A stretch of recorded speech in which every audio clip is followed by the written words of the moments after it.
예, 앞서 예고를 해드렸던 것처럼 미중 무역 협상에 대해서도 한번 얘기를 해보도록 하겠습니다. 분위기가 살짝 바뀌고 있는 모습인데 현지 상황이 어떤지 뉴욕 특파원 연결해서 함께 알아보도록 하겠습니다. 현재 머니투데이 송정열 뉴욕 특파원 전화 연결되어 있습니다.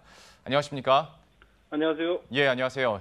먼저 이번 미중 2차 테이블 협상에 대해서 상황이 어떤지부터 한번 진단을 해주시죠. 네.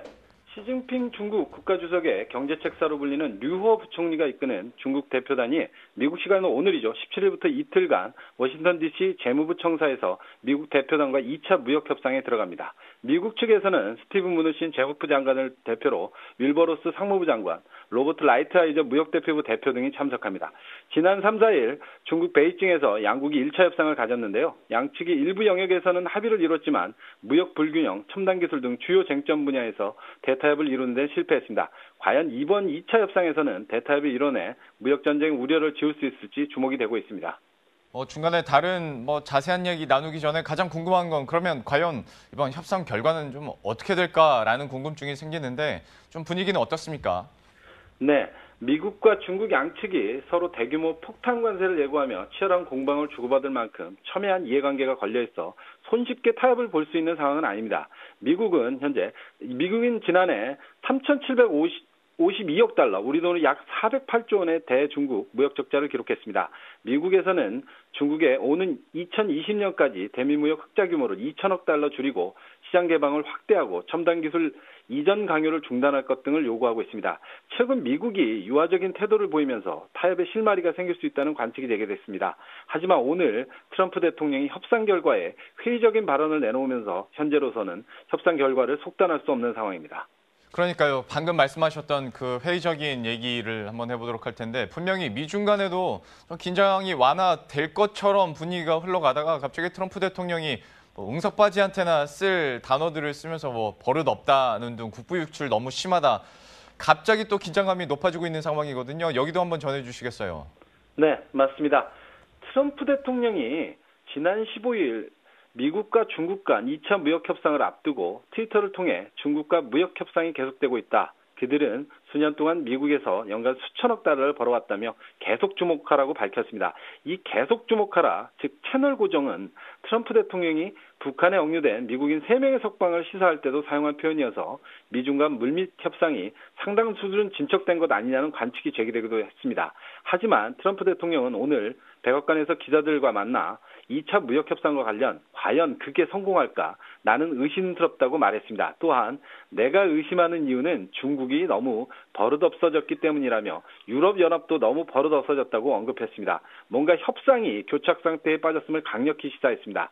이 같은 발언은 오늘 뉴욕 증시가 하락하는 주요 요인으로 작용하기도 했습니다. 그러니까요. 그 채널 고정도 제가 알기로 그 단어 자체가 미국 예능에서 중간 광고 전에 사용하는 단어로 알고 있는데 그래서 분위기 진짜 좋은가 보다 했다가 한밤에 트럼프가 이런 발언들을 하고 나니까 어떻게 될지 한번 지켜봐야 될 것 같고요.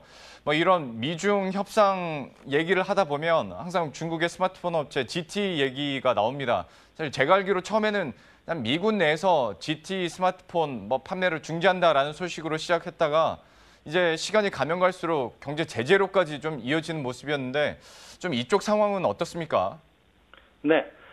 GT는 중국의 통신 장비 및 스마트폰 업체입니다. 미국 상무부는 지난달 16일 미국의 제재 대상인 이란과 북한에 미국 상품과 기술을 불법으로 공급했다며 7년 동안 미국 기업과의 거래를 금지하는 제재를 GT에 부과했습니다.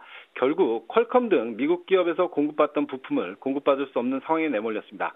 GT는 공장 가동을 멈추고 직원들을 휴가 보내는 등 존폐 위기에 처했습니다. 이런 가운데 트럼프 대통령이 지난 13일 트위터에서 GT가 정상화할 수 있도록 시진핑 중국 국가주석과 협력하고 있다. 중국에서 너무 많은 일자리가 사라졌다며 GT에 대한 제재 해제 가능성을 시사했습니다. 월스트리트 저널은 미국이 GT에 대한 제재를 완화하는 대신에 중국은 미국산 농산물에 대한 고율의 수입 관세를 철폐하는 협상이 이뤄질 수 있다고 전망하기도 했습니다. 결국 트럼프가 GT를 무역 협상 카드로 활용하고 있다는 분석들이 나오고 있습니다. 참 지금 상황을 듣고 있는데 갑자기 문득 궁금해진 게 지금까지 워낙 미국과 관련된 뉴스들 들어보면 주로 얘기 나오는 사람들이 트럼프 당연하고요. 폼페이오, 볼턴 이런 얘기 많이 하지 않습니까? 그런데 이런 무역 협상 얘기 때 항상 피터 나바로 얘기는 예전에 했었던 것 같은데 요즘에는 좀 잠잠한 것 같기도 하고 뉴스를 그래서 굳이 찾아봤더니 또 중간 내부에서 뭐 욕설이 오고 갔다라는 얘기도 있고 하던데 피터 나바로와 관련된 소식들은 어떤 게 있을까요? 네, 말씀하시는 것처럼 트럼프 대통령 집권 2년 차에 미국 우선주의를 앞세운 보호무역 정책 기조를 다시 강화키로 하면서 얼마 전까지 가장 주목을 받은 인물이 바로 나바로인데요. 잘 아시다시피 트럼프표 보호무역 정책의 이반자이며 대중국 초강경파입니다.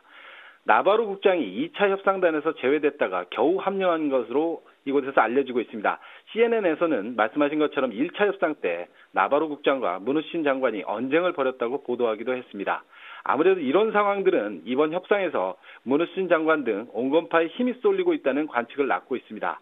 오늘 트럼프 대통령의 회의적 발언이 있었지만 이런 점들은 미중 양측이 극적으로 타협을 도출할 수 있다는 기대감을 갖게 하는 대목입니다.